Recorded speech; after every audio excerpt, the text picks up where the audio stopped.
Well, Nicholas Gibbs, here you are again. Last week, we spent a lot of time talking about politics, and for two guys who are probably pretty much in the same slot in the right, we found a lot of differences of opinion. We'll see what happens this week. I'm going to start off with a really tough one, really tough question. Two. Is there any part of Elon Musk's decision to start a third party that changes anything about your projection of earnings over the next 3, 6, 12, or 24 months? No. The only way it would is if there is any kind of retaliation from Trump or future presidents or just people who have a grind against what Elon's doing. One I can think off the top of my head, if all of a sudden they make it a requirement on a federal level that any autonomous vehicle has to have LiDAR, like, that would be interesting. Government tends to stay out of talking about how it has to be done. Mm-hmm. They just, they set the rules. But, outside of some kind of externality like that I can't foresee, I don't think so. It's all noise. I think everyone can agree with that. That's just noise. Mm-hmm. But I think the roadmap for Tesla, for SpaceX, etc., they're already in place. It's not like Elon's the actual one there doing the thing. He might be the one that will go in there and turn some tables over, fire some people, help get to a tie break if there's two leaders that are butting heads about how to move something forward, right? I see him more as the person who unclogs the drain so we can continue, doing our normal movements. I don't know why I chose that as an analogy, but no, I don't see this. I don't know. It's just where my head is at, I guess, in the dumpster. But yeah, so long-winded way of saying no, I don't. Yeah. Okay. All right. I don't know. Do you have any thoughts or opinions or anything you want to share about the idea for the third party? Are you in favor, against? You have ideas, thoughts of that? Yeah, I mean, I'm in favor of it. I think if he takes a narrow approach, the way a few people have suggested, hey, court 3 or 4 senators, congressmen, then you can have a real influence. I mean, you saw how much influence Massey has. We've seen Kristen Simona and I can't remember his name. He's retired, but Joe Manchin. Like, you've seen how few people can have huge impact. Mm-hmm. And so really that's all they need is, and ideally it'd be, 2 to 3 or 4 or 5, a handful from the Democratic and the Republican parties. Mm-hmm. I think that'd be cool. I mean, they could still caucus, obviously, with the Republicans or the Democrats as they normally would, but they could be like, the stopgap measure. So, okay. So yeah, I think it'd be good. I also really like what Ron DeSantis had to say today. Mm-hmm. Not talking about my book because I live in Florida, but he had a really good point about Elon helping to put pressure towards the bill that they're going through right now to not be able to essentially have a deficit and limiting senators and congressmen term limits. So I think a lot of that's good. But it shows you that there are other people like governors who aren't part of Congress that are very aligned with, Elon in this way because they aren't part of that atmosphere, right? They're kind of presidents in their own right. Yeah, I think there's a lot of people that are aligned with the more hawkish stance that Elon had with regard to the big beautiful bill, that they thought more could have been done in this bill. And I think there are definitely people in the Republican Party who think that solar and batteries is a good idea and that BEVs are a good idea, although that might be a smaller percentage. But there are, but yeah, there's a lot of different ways to approach it. But I wanted to hear what you thought. So you may have heard that I had a kind of a good day today because Elon Musk reposted one of my posts, and So as much as that's extremely exciting to me, and I'm on cloud nine. Oh, and I really liked it. The key is, what do you think about the concept in the post? Do you think Elon should build a gigafactory to do solar panels, dramatically increase the number of gigafactories that we're producing so that he could actually accomplish part of the reason why he wants to do this third party? He could literally accomplish it on his own by putting out a terawatt of power through solar and batteries. Hmm. I think I honestly don't think it's going to happen. Mm. I mean, they already make solar panels, I believe, out of New York. Mhm. Um, it just, I don't know. I don't think it's the place to be. I hear what everyone's saying. I get the point. I personally think it's waste of time. Like, Okay. what's the point? What's the point of them making a solar factory? Okay, Like, there's like four major points. So number one would be they've got a perfect customer themselves for huge amounts of solar, for their own facilities, for their own data centers, et cetera, et cetera, et cetera. Number two, the TAM is massive. We know that he thinks we need a terawatt of energy from everybody else. They need to produce a terawatt of energy. He's already said that he believes that Elon Musk's companies need to produce a terawatt of energy on their own. So this would be the fastest way to get to his goal of producing a terawatt. And then number three, it's a way to beat China. I think our best option for beating China, because I don't see anybody else that's going to step in and do that.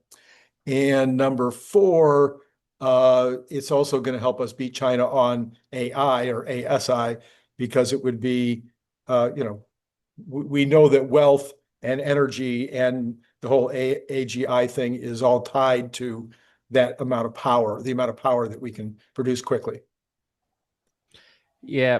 See, I don't see China as the boogeyman as everybody else does. I guess I see them as a competitor, but I think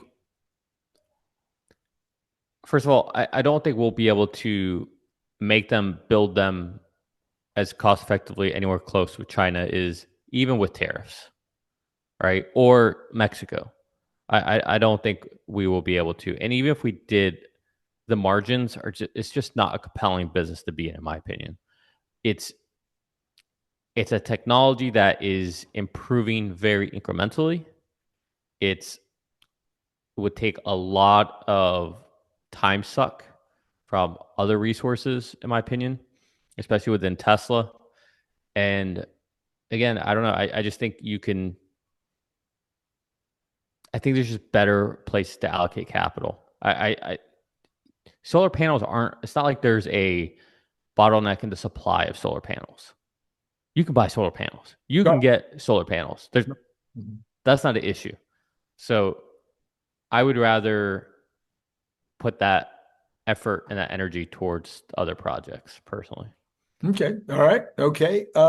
So next on the list there is Grok 4 will be released at this Wednesday at 8 o'clock Pacific time. Sorry, you'll have to stay up till 11 if you want to play with it. So what do you think? I'm excited. He's hyped this one up a lot. I have a suspicion that they've been waiting for Grok 4 before they put it into the vehicles. Mhm. So I'm hoping that bears true. Um, it should be exciting. I mean, he's really hyped this one up a lot and has essentially made some comments, something of the sort of it will essentially blow every other model away. That's not even close, however he's phrased it. So the hype is there. Let's see if we can live up to it. So Brian Wong thinks it'll beat everybody else only because he's got the biggest hammer. You're another person who knows a lot about this subject. Do you think a big enough hammer that part of the stack is going to be enough if the rest of the stack isn't pretty close to the status of the other competitors? We are learning every day, every week, every month that the scaling laws have not had a logarithmic curvature to it when it comes to training. Um, this will be a very interesting data point in that, because obviously we know how big their clusters are. So it'll be interesting to see, is it, incremental, or is it a step change, right? Is it going from 11.2 to 11.4, or is it going from 11 to 12 on Right. FSD, Right. right? Like that's the real question. And with the amount of money that has been spent on these clusters, the sheer size of them compared to everyone else, it'll be really interesting to see, is this hype? Is this real? If it's like, yeah, it's better than them, but like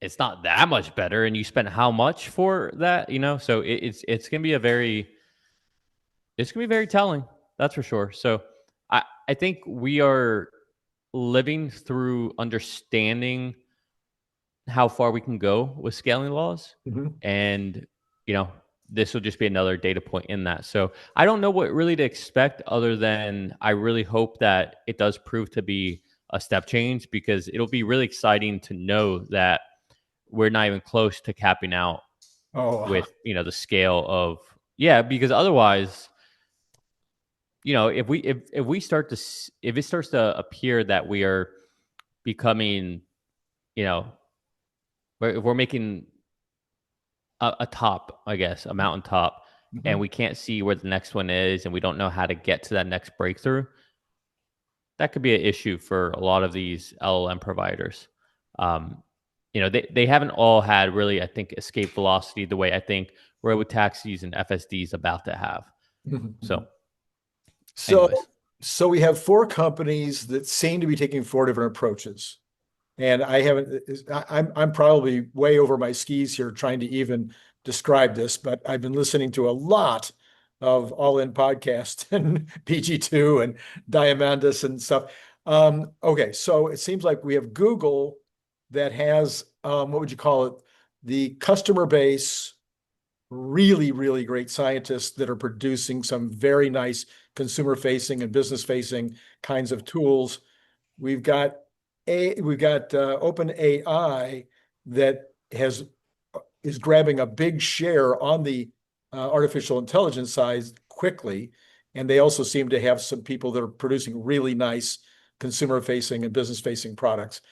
Then we've got Meta, who's come in and just purchased um, 12 of the top AI scientists in the world at baseball salaries in order to try to uh, get their program back on scale or back competing because they realized they were losing.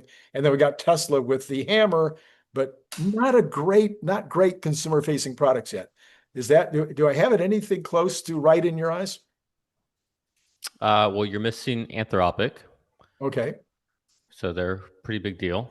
I would say you're also missing Microsoft and Amazon, are the ones I would say you're missing. Okay. So, uh, it'll be interesting. My opinion, again, these are just my Right. opinions, Right. doesn't reflect anyone else. Um, I think Grok will and is the leader in some ways. OpenAI is the leader in other ways, and Anthropic. I think there's like a four-way tie right now Hmm. between OpenAI, Anthropic, Grok, and Gemini. Okay. They're, I think, the leaders, and I would say they have most of the top end talent. Then you have Meta, which has always been on the heels of those companies. And you may think that they're actually behind them, but it depends on how you measure, Mhm. because everything they're doing is essentially open source. Oh yeah. So it's they have a very interesting niche in here, and what makes them look like they're behind may kind of like how Tesla's behind with robotaxis, but their approach could lead them to surpass. Mm. But I think Meta's approach into the market may make that render them the Linux of the LLM world, Mhm. right? Where eventually everyone by de facto uses them. Um, so I think that's interesting, and I think Microsoft and Amazon are the other two big cloud vendors that I think you got to watch out for, because who does Nvidia really sell to? Who are their biggest customers? Okay, everyone will probably say, "Oh, Elon." Okay, cool. What about after that? Well, after that, it's going to be Microsoft and it's going to be Amazon, right? Those are going to be the big ones. And who has clients at the ready? Well, that's going to be Microsoft and that's going to be Amazon. And who has all the data gravity from every company essentially in the world who's already modernized? That's going to be Microsoft. That's going to be Amazon. Mm. So they have the data gravity, they have the compute, they have the ability to, because they have so much scale that when Mm. they offer their services, it's Mhm. Costco prices, not Right. what everyone else has to get at Whole Foods, right? So there's a difference here as well.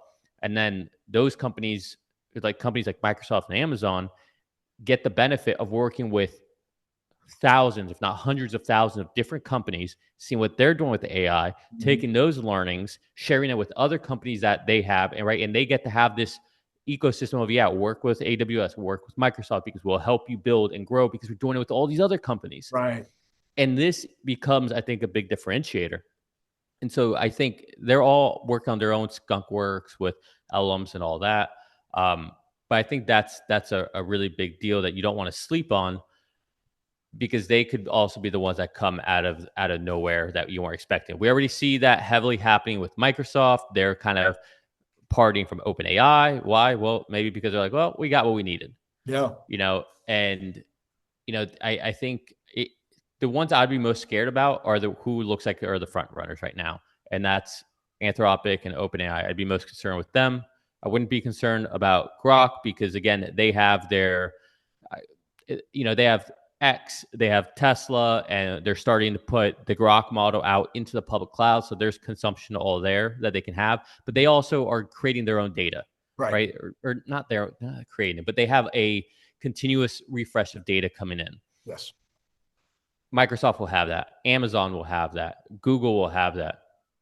OpenAI will not have that other than people using their service. And if Google Gemini, if Amazon, if Grok starts to lower the cost of the Mm. service and it's just as good, if not better, Mhm. why would you keep going to OpenAI?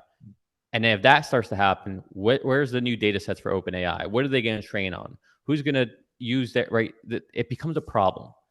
So I don't know. I hope I answer your question, but that's kind of how I'm seeing it. I'm Sure. framing it. That's great. Love it. Love it. Love it. Love it. Well, let's Meta talk. obviously has Right. plenty of Yes. Yes. data Epic resources. data. So data, data, data. Data. All right. So then let's go to another very broad subject, and that's batteries. The more that I think about it over the last week, and this has been a theme of mine ever since since I wrote the books. Tesla basically is a battery company. I mean, okay, sure, it's an AI company, it's a lot of other things, and people call it a car company, but the reality is batteries form kind of the core of everything that they do, and without the batteries, they're dead. So I'm looking now at a rapid expansion of the megapacks. We have a rapid expansion coming of the semi trucks. We've got a rapid expansion of automobile production in 2026 in order to add cybercabs to the list, as well as Model Q or whatever it's called. Boy, do we need a lot of batteries. And it's very unclear to me where they're all coming from. Now, you can buy them from China because there's a big glut in China. Buy them from South Korea, there's a big glut in South Korea. Well, I don't know if there's such a big glut in South Korea, but they make a lot of batteries. But the Chinese thing, as we know, is fraught because there's the tariffs involved. So, do you know any more than I do, or are you just as concerned about the supply chain aspects of supplying all of this growth? Um, I mean, Tesla will make all their U.S. batteries in the U.S. I don't think there's a problem there. Um, I'm not quite sure where. Yeah, because now, especially with the LFP factory that they just completed or commissioned, and then yeah, I mean they've got the 4680, they've got the factory in Nevada, they've got lines in Palo Alto, in Texas, in Nevada. Uh, Germany, I believe they have a line going there. No, I don't think Tesla's battery constrained. I don't think they will be um, anytime soon. Maybe in a couple years if cybercabs really start to ramp, or if there becomes insatiable demand for Teslas again, as we saw back during the COVID era, then maybe we will have a battery problem. But I don't think we have it right now. And external of the U.S., I think China Oh yeah, yeah. is Not worried about China. yeah, yeah. I don't think there's a battery problem. And now with at least if you're talking about the vehicles, I think you're going to see even more supply out there because Ford, GM, all of them, they're I don't know what they're going to do with their EV programs. Like, especially now with the $7,500 credit being gone, I don't know what they do. I don't know So either. Yeah, hard to I, call. I, batteries, I don't think are an issue right now at all. I think the bigger issue is energy generation. Okay. Yeah. And again, I don't think solar is going to be the real answer to that. For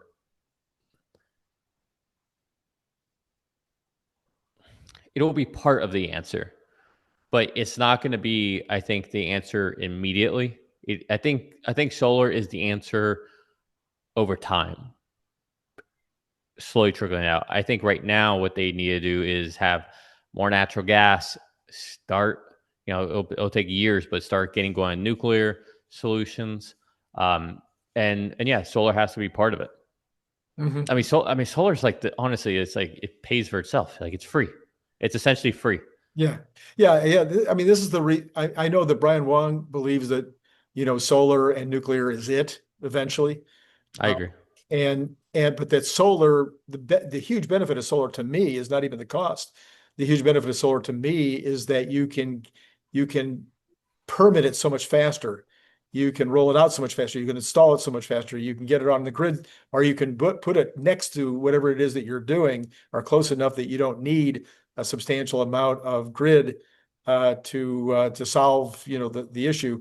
It just seems like in terms of the 3-year problem that we have with supplying all these huge data centers, that solar is the fastest way to make sure that we account. Well, now, when I say that, I've had a couple of programs you may have heard, or maybe you and I talked about it a little bit. There might be some opportunities for putting down some of these some of these data centers right in gas fields, to where there's no pipe transmission needed. That might, and probably permitting will be super easy. So that might be one way to solve the long term. It's so you're addressing the point I made to you last week about transmission is a problem, Right. but it's not just solar. It's not just energy transmission. It's not just um, energy generation, right? That's all part of it. Mhm. But then you add in the human element, right? Who's going to want to work out there, Randy? Oh, you mean Tesla had this problem in Nevada. That's why they put a poll out to see where should we build our next factory, and Austin was chosen.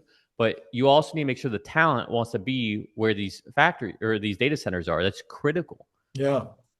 It doesn't matter how much you pay people. Like they want to like you're not Tesla won't be able to pay people enough to make them go out there, because the option will be go work in some gas fuel, or well, Meta's going to pay me $300 million. Yes. You know what I mean? It's Hey, so did you get a call? no, No. not yet. Still waiting. Yeah. Okay. Another subject on the list today is the tariffs. So we thought we were done, not done with tariffs, but I guess we thought that what would you call it? The chaos around tariffs might be slowing down. But with the letters that went out today, in particular, I think people were shocked by the 25% tariffs for South Korea and for Japan. So all in all, what did you think about this latest round of confusion on tariffs, and how do you think it all settles out? So as this continues to drag out and we keep creating deadlines and then changing the deadlines, and we hear Trump say, all these good things about Japan, but then, Japan's not whatever. And we haven't really seen trade deals come through. I mean, you can talk about the UK. You can maybe talk about the Vietnam one, which I think we're still waiting to hear from their side. So you can talk about maybe those two.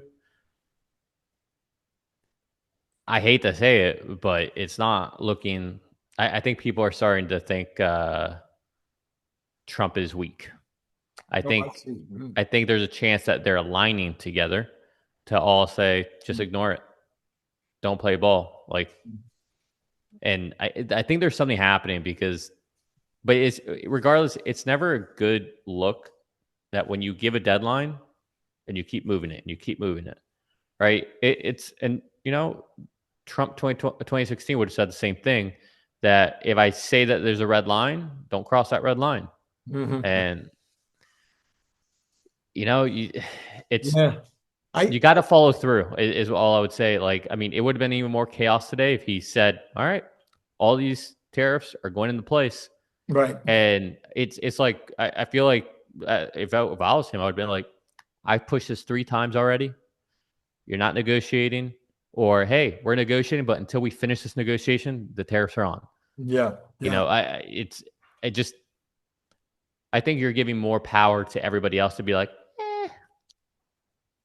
he'll delay it again. He'll delay it again. Yeah. So one of the thoughts that I had when I was hearing when I saw that Korea and Japan were the two that were kind of, I mean, there was a number of companies that got the 25%, but a lot of them were, countries you Countries. but Yeah. You said companies, countries. countries that you barely have heard of. So but Japan and Korea have something very much in common. Japan and Korea are major Cars. manufacturing center, not just cars, but lots of manufacturing.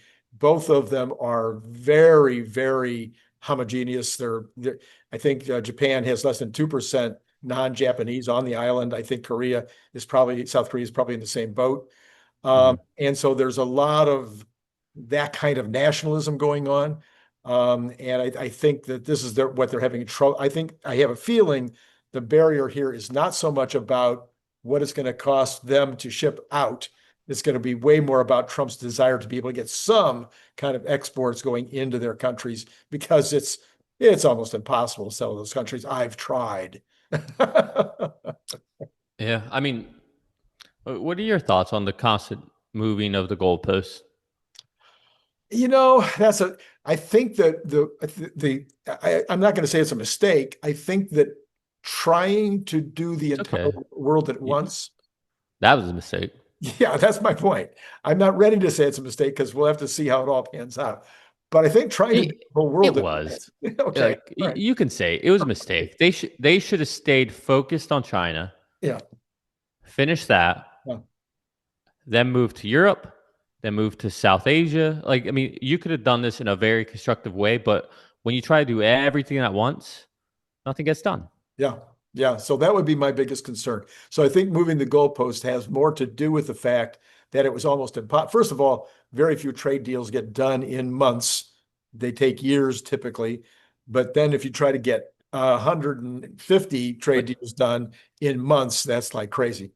but you can't give them that excuse. And the reason Oh, I say that is because it was a self-imposed yes, timeline. yes, yes. No one said, "Hey, you have to have this done by July 4th." No Right, one, or July 9th. No one said that. right. They said that. So they're the ones that put the line. And I understand why that you do that, Mhm. but like, well, I'm not going to fear the stick if when I cross that line, I don't get the stick. You know Right. what I mean? So So I don't then, know. I look at it and I go, okay, we're getting about, I guess last month we got 22 billion in tariff money coming in compared to last year, same time, about 6 billion. So that's a pretty good deal. And it's only going to go up. And then we've got, Bessent saying, hey, there's no impact on prices at all. Can't find any impact at all. Amazon agreeing with them that they're not seeing any impact at all. That was just last week on CNBC. So I looked at Trueflation today because Trueflation, I look at it every day now, and I post it every morning for those of you who watch my morning show. So I've gone back to having some respect for Trueflation. They were at 2.25 last week. Today they're down to 1.75. That's a pretty steep drop. Can, Yeah, go can ahead. I point Sure. something out? Yeah. Or I suspect, not, let Yeah. me choose my words carefully here. Sure.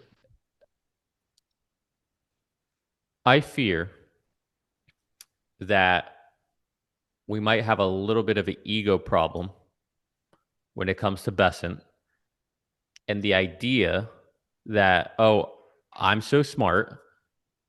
We have all these tariffs. It's not having any cost or issues with prices or anything. Mhm. And my fear is that you have to ask why. Why is it that we are not seeing any? I mean, to say you're going to see zero effect of tariffs on prices, that's silly. You wouldn't agree with that. I wouldn't agree with that. I'm To expect say I'm expecting 0.4%. to say that, hey, it's just a tax on the American people and everything are going to go up and everyone's going to eat that, that's also not true. The truth is somewhere in the middle, Mhm. and it'll vary, Mhm. right? Some companies will see none, some will see some will see a lot. It depends how they work their supply chain, all that. We get that. So if we know that, I think one of two things are true. Either one, it just hasn't come through the data yet. Possible, plausible. I would argue that most pricing related things when it comes to CPI, PCE, et cetera, they tend to reflect pretty quickly unless it's housing or effects of oil prices going down, like cost of, transportation is cheaper. Like I would say those are the two things that kind of lag. Other than that, I would say most things show up pretty quickly. We haven't seen it. So, okay, so maybe that's it. Maybe for some reason it's just this weird lag, even though we don't normally see lags in these goods. The second thing that could be what's happening is that the economy is getting to a point where it's bad, so bad to the point where people aren't raising prices because they need to move their goods. And if that's the case, then there's this hidden underlining issue that we don't know is there, and we just think magically the tariffs are having zero effect on prices. Mhm. Mhm. And I think that's concerning.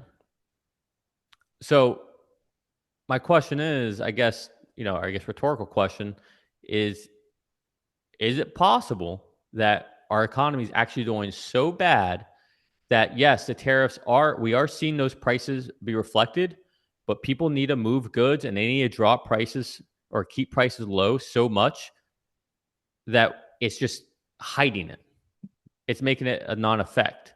I don't know. So that's just something I'm toiling with. And So the current and date, again, yeah, ergo Fed cut rates. right. So the current data, because I look at it every day. I look at all the economic reports that come in. We're not seeing any change in inventory levels. No significant change in inventory at retail or at wholesale. We're not seeing any drop in sales from Bank of America and any other people that report on credit cards and whatnot. We're still seeing year over year increases in sales. We're seeing a dramatic increase in real wages, 1.7% already this year, which is the fastest increase in real wages in history. We're seeing no issue with the stock market at all-time highs, as you know.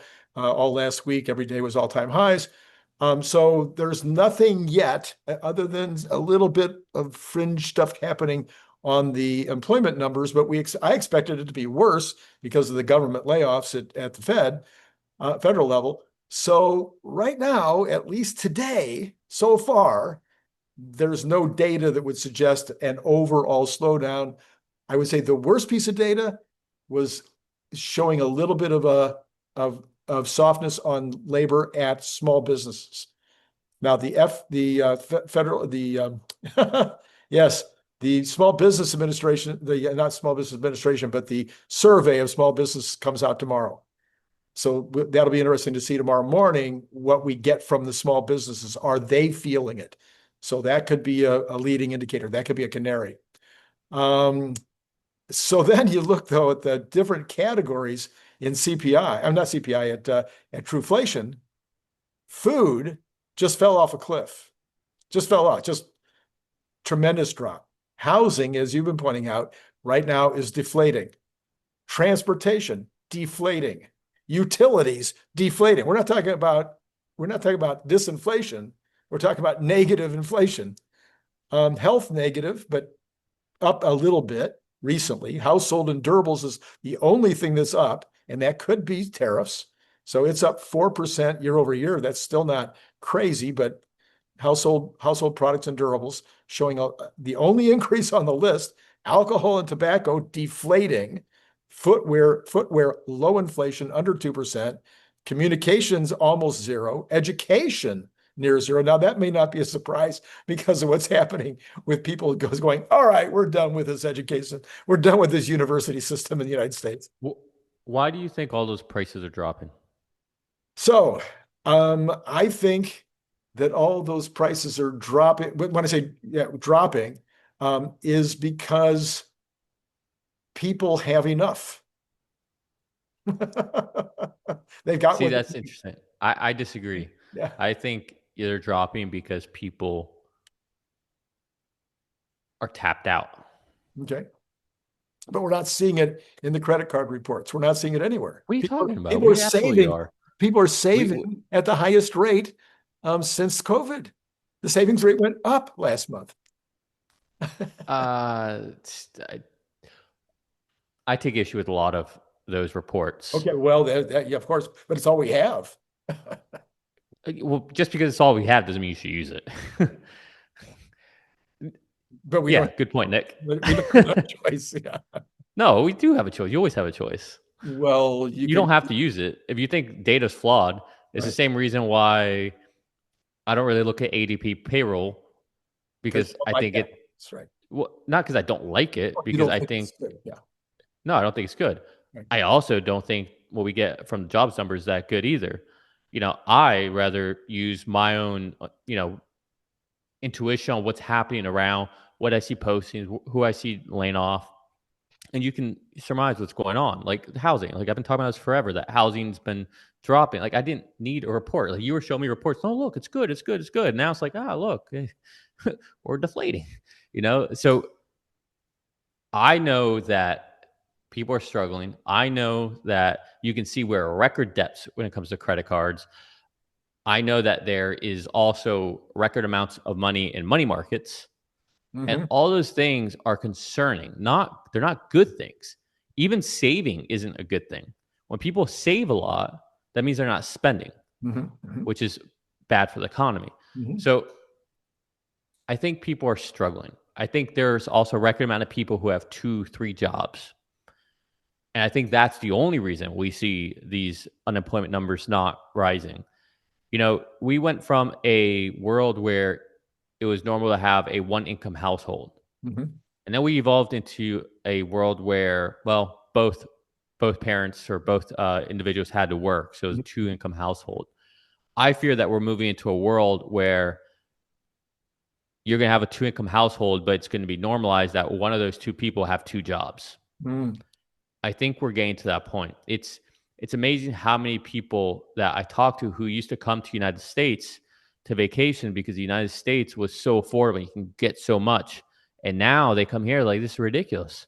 This is more expensive than back home.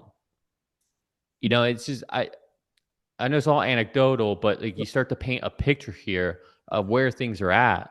And I don't know. I think it shows that there's a underlying, and we know the economy's slowing. Like that's not even a question. There's zero question about the economy slowing.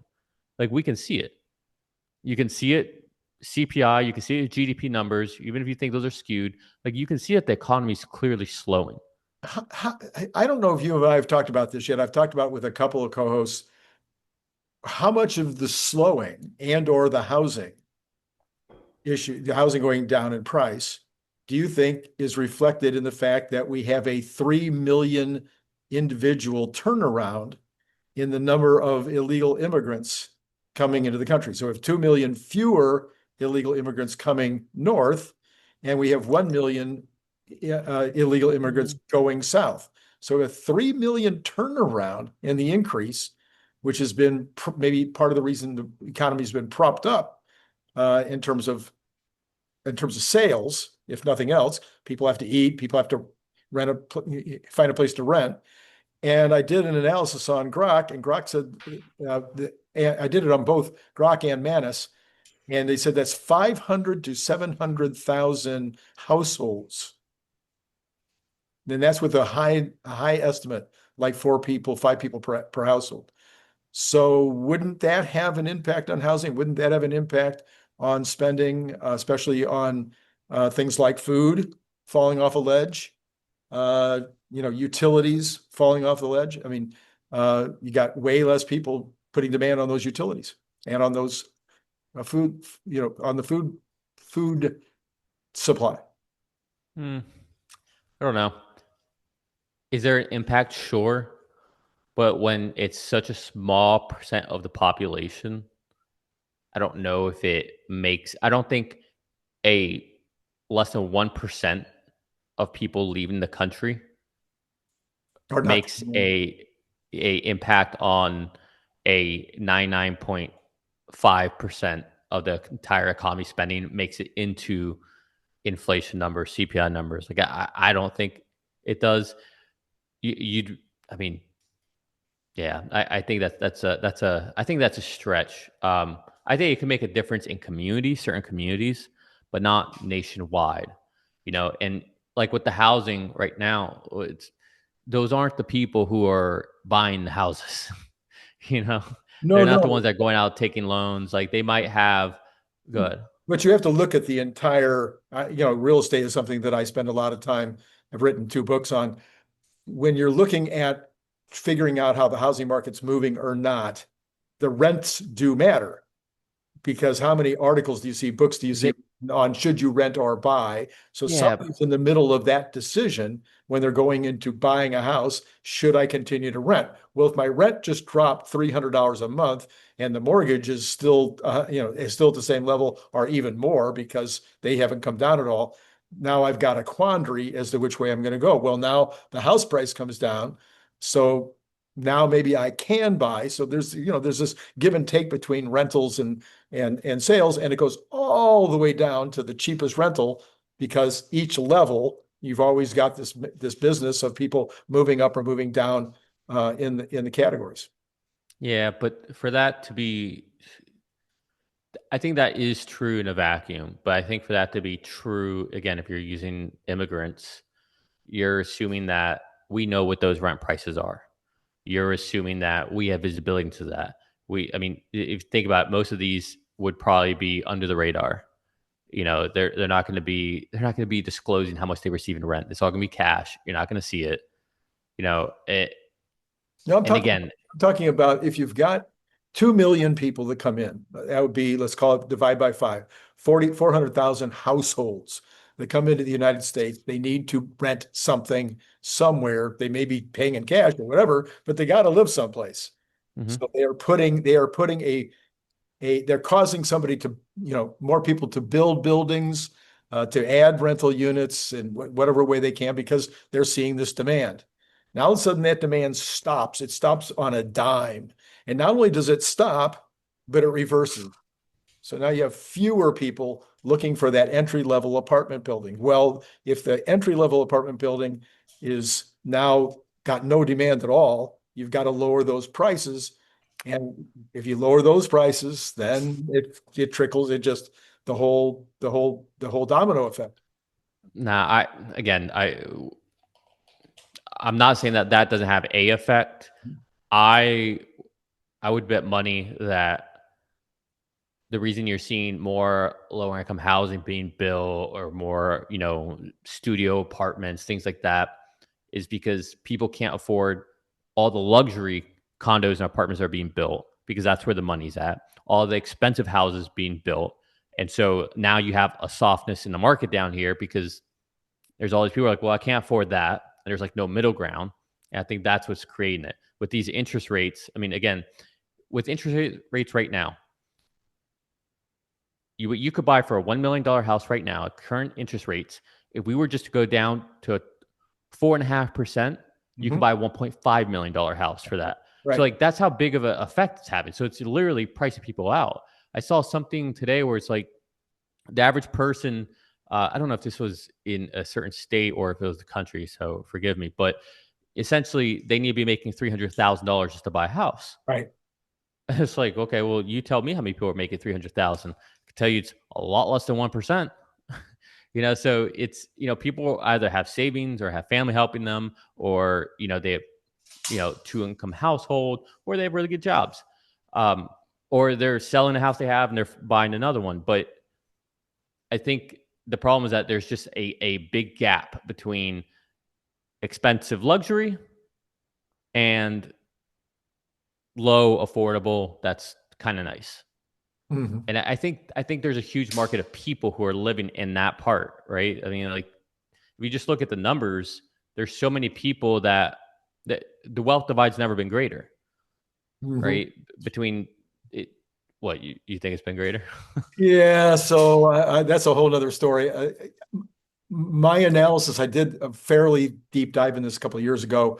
So people talk about the wealth divide. The wealth divide, and they talk, the declining middle class or the disappearing middle class.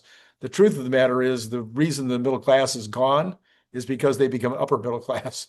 So you have many more people moving upward than you do moving downward out of the middle class. No, So I agree with that. okay, so yes, you have a divide, but it's between the upper middle class and the folks who have not found a way to get in the middle class.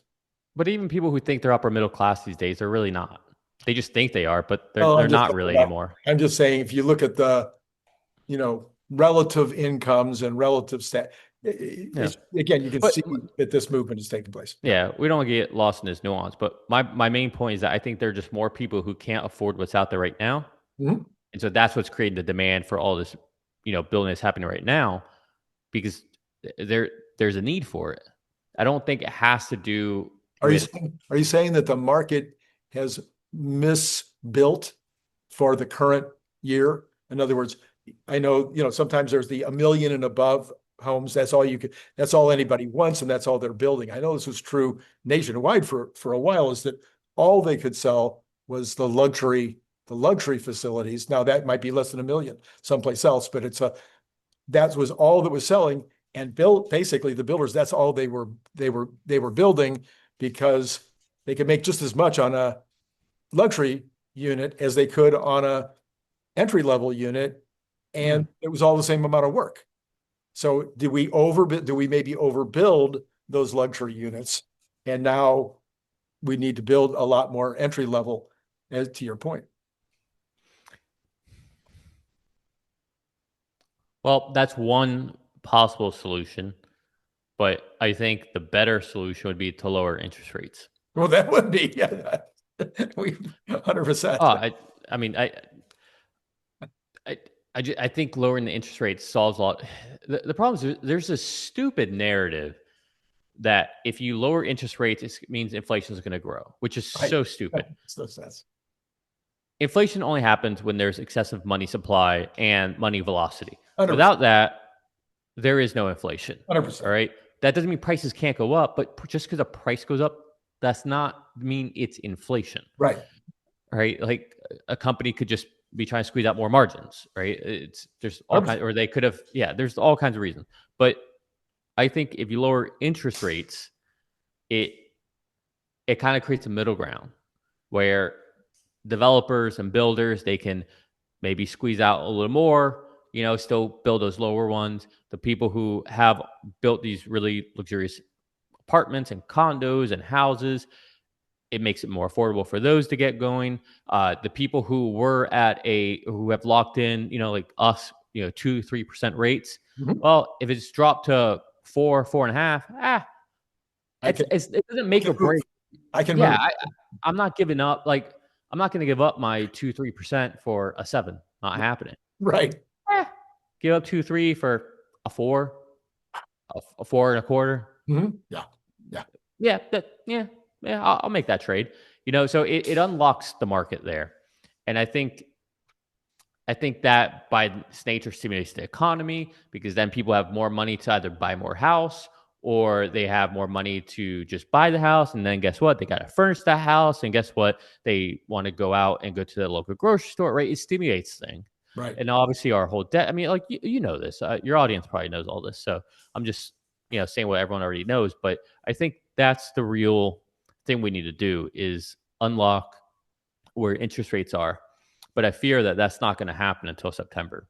And I feel like probably nothing bad will happen, but it'll just get soft. I think things will just continue to get softer. So how long will it take Tesla to recover the 20 points, barring further bad news? It's all up to Elon. Barring no bad news, just neutral news. Were you the one? I couldn't remember who said it. Are you the one that feels like the second quarter earnings call will be epic? It'll be enthusiastic. It'll be forward looking. It'll be exciting, and that will maybe not the same day, but over the next couple of days, we'll start the next move. I think that was you, right? That was not me. What was that? It better be that, or I think Elon's going to have a riot on his hands.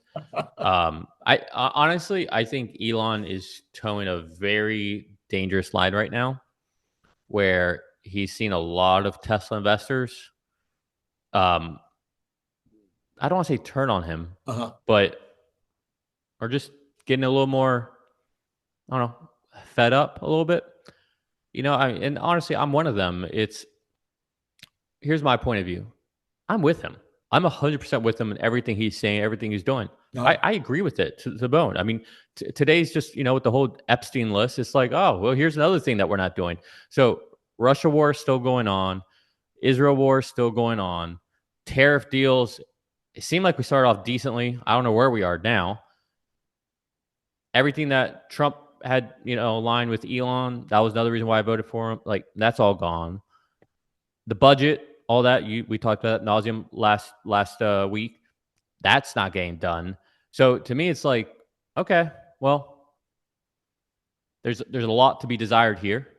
I'm not saying he hasn't done anything good. He has. I talked about that last week as well. But I'm just saying there's a lot to be desired. And so from an Elon point of view, it's like, all right, dude, I'm with you. I'm aligned with you. I agree with everything you're saying. But all right, we get it. We heard your point. Go start the party. Don't start the party. Doesn't matter. I don't care. But can we just get back to like first principles? Can we just talk more tech and what's going on with the companies? Like, we hit these milestones with FSD and Robotaxi. Well, what's next? Like, give us something. Like, give the shareholders something to look forward to. If we were at all-time highs, hell, if we were just still in the 360, 370s, nobody would say shit. Right. Oh, sorry. No, nobody would say anything. It'd be like, okay, well, I never heard that word before. But I just feel like, and I don't know, maybe it's because we're getting to a blackout window if we're not in one already. Like, I want to believe that there's a reason why they're not telling us anything right now. Right. But I feel like there needs to be some transparency. If you're going to make all this noise, then I don't know, like, at least give us something. Okay. So you'd like to be talked to. You'd like to have more, you're hoping again that we will have an outstanding second quarter call where we really learn something. I mean, I don't know if we will. And enthusiasm and excitement. Well, I think he has to be. He has to be, because right now they're running on fumes. Right. The ZEV credits are going to go away. That's a big deal. It's a big deal. Yeah. $7,500 tax credit is going to go away. And we could talk about that being a catalyst and all that. Great. We're living on fumes, guys. We're living on fumes. And Optimus might be delayed now. Who knows? I don't know. There's some articles out there. FUD. I don't know. But my point is, like, you need to do something. We're late on this vehicle that's supposed to come out. I'm starting to think that they scrapped it completely. I'm starting to think that there is no next vehicle, that it's just Cybercab. And maybe I'm wrong about this, but I kind of am suspecting that the Cybercab is going to come earlier, that there is no new vehicle. Because I can't understand why are they building so many castings for Cybercab. There are so many castings. And that seems odd to me that there would be so many castings. Maybe it's because they can just do it, test it, melt it again. I don't know. But I don't know. I think there's something going on there. Again, I want him to get back to talking about the things that matter. Like, look, politics is interesting, talk about here and there. But when it's all you talk about, it's like, let's talk about something else, man. Let's talk about something cool. Like, what are you guys doing? Like, you just, like, give us some update on how the robotaxi fleet's been going. How many rides did you guys give? Like, were you learning anything interesting? Like, literally anything. Yeah. But it's not. It's the only thing that, we hear from him now is just politics. And it's like, we get it. We get where you are. And we're here with you. But can we, just get back to the businesses? All right. Well, the reason I ask you is because we are up $2 in the after hours in a down market. At least I think it's a down market. Let's go ahead and check. So the market right now is, yep, there it goes right there. The pre-market, yes, we're down 100 points on the Dow, 22.22%, S&P down 10 or 0.16%, and the NASDAQ down 19 or 0.08%. So in a down market, Tesla's up 2. It's not much, but it's directionally good. I think I've said over the weekend that I thought there would be a knee-jerk reaction on Monday, and that it would, and people would realize that this is really has nothing to do with the future of Tesla. Maybe you have to take a little bit off the table because of the ZEV credits, but other than that, I think it's a nothing. And so that's my theory. Yeah, I'm not too worried about the ZEV credits. They'll probably have to talk about during the earnings call. Right. And I think that could send the stock going down because apparently people don't know about that. And it'll only be in the United States, but the United States is estimated to be about 80% of all the ZEV credits they get. Right. So, but I still think Tesla can tweak things, right? They can put less into R&D. They can, I don't know, maybe recognize more FSD. I don't know. There's lots of things, but I think look, we'd be back at 320 if they said something like, we plan on expanding to the greater Austin area at the end of the month. Right. You do that, this thing's back. Right. So like anything like that would be back because that's the biggest data point we're missing. We got one dot and we're looking for the next dot so we can draw a line so we can start to see what's the slope of this line, of this progression. 100%. Right? So we're looking for our second dot. We only got the first one. And it's promising to see all of the test vehicles out there mapping around Austin, verifying with the lidars on top of the roofs of the Teslas. So that's kind of inspiring, kind of concerning as well, because how scalable is that? But any comment like that from him, from a shock, honestly, there's I reposted it before we came on here, but there's a review from a guy on TikTok who was talking about taking a robotaxi and how nice he's not an influencer or anything. But Shock reposted it. More posts like that. Yeah. And that could also have an effect. But Tesla needs to let more people in. We need to add more vehicles. We need to scale. We launch a new city. Anything like that if they mention anything like that on the earnings call, I Mhm. think we're gonna rip. So I'm not too concerned about it. This is noise. It's just annoying at this point. Yes, yes. Every other stock's at all-time highs, and here we are. And here we are, yes. So bonds up and down, I'm sorry, 1.6 basis points in the pre-market at 4.379 though. So, we're up almost 20 basis points from where it had bottomed a couple of weeks ago. That's Uh, the 10-year? that's the 10-year. Yep, 4.7? 4.37. Call Oh, it 4.37. Okay. Okay. yeah. So it's like trying to pull it up. I'm like, this can't be right. 4.7. No, no, no, no, Okay. no, no. But still, even call it 4.38. That's pretty sad. But anyway, maybe I don't know. We'll see what happens. It's No rate cuts yet. That's what it's telling me. at least the mortgages right now are about 6.7 though, so it's not as bad as it was. Hmm. Oil 67.77. I don't know why it went up. It's down a little bit in the pre-market, but it went up today. You've got the Saudis and the OPEC announcing huge increases in the amount they were going to pump or make available or whatever, and but we went up, so that's weird. Nat gas down 0.32% at 3.4, so kind of in the middle. Gold in the middle. Silver still trying. It's sitting here at almost 37. So it's very close to trying to assault that 38.5, which is the all-time high. Copper remains over $5 at 501. This is but it was at 511, so it has backed off a little bit. The dollar is mixed, and Bitcoin down a little, 275 for the day at 108. So I heard Anthony, I think what's his name, Scaramucci, that hilarious billionaire. Yep. He was on today with, I think it might have been a couple of days ago, but anyways, on Diamandis' show. And he was saying that he thinks it goes to 200,000 this year. Am I? So that's his opinion. What And do you think? that'll be good for Tesla. They're going to have a $238 million gain in this on this next earnings report from their Bitcoin. Oh, are they? Yeah. Mhm. Oh, well, that'll help too. Yeah, that'll help too. Yeah.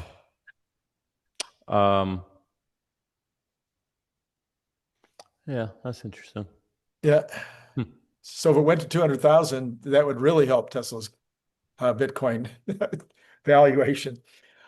All right. Well, that's all I've got for today. You have any last words of wisdom for the crowd? Yeah, I mean, I imagine a lot of people are out there freaking out because they have a lot of leaps, or maybe just because they have shares or whatever. I would tell people, like, you have leaps for a reason. This is one of those reasons. So I would chill out. Yeah. I mean, assuming their date is at 2026, 2027. Right. I think these next 6 months are going to be the most critical for Tesla in many ways, because we're going to see the robotaxi, how it scales out, if we go to new cities, whatever. But once we see those data points, I think that's going to be what the stock needs. Right now, it's not getting anything. Right now, it's just got that single data point, a small little 10 whatever Tesla influencers. But watching this scale, watch this grow, I think Wall Street will take notice, and they'll see what that timeline is, what that traction is, especially if Elon's right and we're in multiple cities by the end of the year. Right.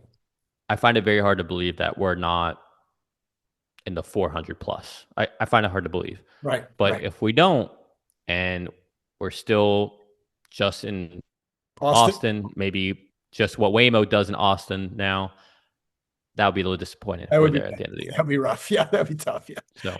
So, all right, Nicholas, thank you for stepping in this morning for Larry, and we'll see if maybe we can flip it and see Larry tomorrow night. Appreciate you coming on as always. And to all of you out there, it's been great talking to you. Cheers.